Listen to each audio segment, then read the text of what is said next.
Bismillahirrahmanirrahim. Assalamualaikum warahmatullahi wabarakatuh. Perkenalkan, nama saya Iwan Setiawan dari STIMIK Tulus Cendekia. Di sini saya akan menjelaskan tentang main memory.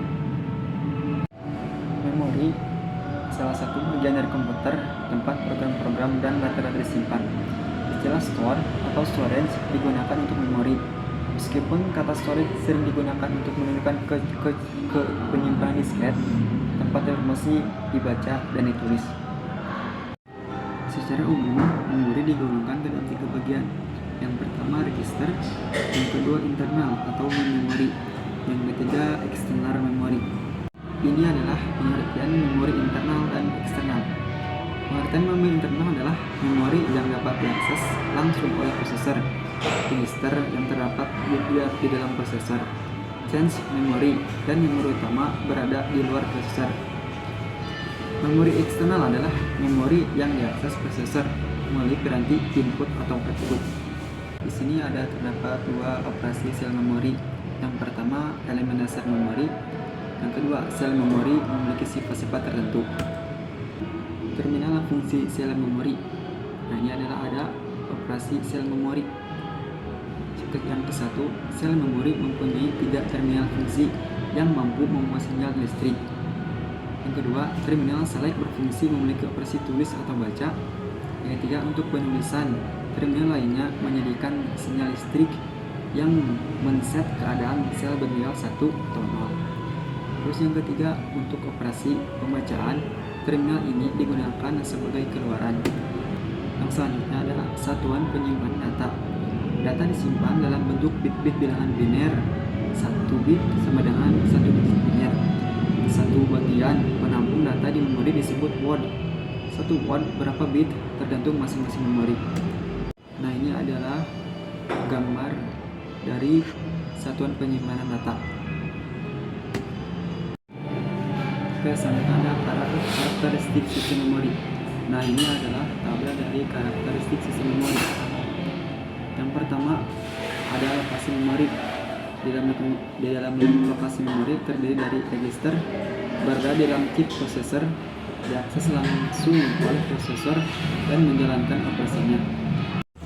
Register digunakan sebagai memori sementara dalam perhitungan maupun pengolahan data dalam prosesor. Yang kedua adalah ada memori internal, berada di luar chip prosesor, aksesnya langsung oleh prosesor, dibedakan menjadi memori utama dan cache memori. Terus yang kedua ada memori eksternal, diakses oleh prosesor melalui piranti input output dan dapat berupa disk maupun pita. Terus yang kedua ada kapasitas memori. Kapasitas memori internal maupun eksternal biasanya dinyatakan dalam bentuk byte. 1 bitnya sama dengan 8 bit atau word. Panjang word umumnya 8, 16, 32 bit. Memori eksternal biasanya lebih besar kapasitasnya daripada memori internal. Hal ini disebabkan karena teknologi dan sifat penggunaannya yang berbeda. Yang keempat ada konsep satuan transfer. Di dalamnya terdiri dari word, merupakan satuan alami organisasi memori. Ukuran word biasanya sama dengan jumlah bit yang digunakan untuk representasi bilangan dan panjang. Terus ada addressable units. Pada sejumlah sistem, addressable unit adalah word. Namun terdapat sistem yang pengalaman data tingkat byte. Pada semua kasus hubungan antara panjang A, suatu alamat, dan jumlah n, addressable unit adalah 2A sama dengan n. Terus ada unit of transfer, adalah jumlah bit yang dibaca atau dituliskan di dalam memori.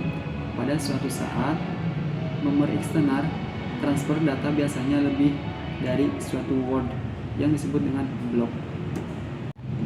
Terus yang kelima adalah metode akses. Di dalamnya ada sekuensial, mulai dari awal dan membaca random sesuai urutan data. Tidak ada alamat spesifik. Waktu akses tergantung dari letak dan letak pointer terakhir. Contohnya ada type atau pita magnetik. Terus ada direct. Setiap blok memiliki alamat yang unik. Akses dilakukan dengan melompat atau jump ke alamat blok terdekat, kemudian diteruskan secara sekuensial. Waktu Waktu aksesnya tergantung dari letak dan letak pointer terakhir, contohnya disk. Terus ada random. Setiap alamat menunjukkan ke lokasi word yang acak waktu akses tidak tergantung dari letak data dan letak pointer terakhir. Contohnya adalah RAM. Terus ada asosiatif. Pencarian lokasi data didasarkan pada perbandingan sebagian dari isinya atau mappingnya.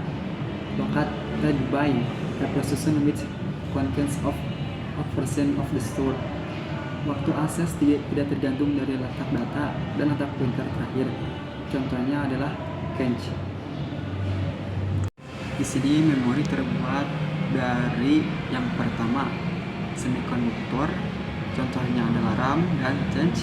Yang kedua ada magnetic inductive layers, contohnya disk dan tape. Yang ketiga ada optical engrafted layers, contohnya CD dan DVD. Terus ada media erasable dan non-erasable. Ada jenis memori semikonduktor yang tidak bisa dihapus kecuali dengan menghancurkan unit storage-nya. Memori ini dikenal dengan ROM atau dengan read-only memory. Selanjutnya, register atau prosesor register ada di dalam CPU, termasuk di dalam sub-subnya. Sifat seperti RAM, tapi ukurannya sangat kecil. Satu register hanya 8 atau 32 bit. Extremely fast, di dalamnya punya jalur fisik langsung yang terhubung dengan transistor CPU. Jumlah register pada tiap CPU berbeda-beda, hanya beberapa yang dipakai.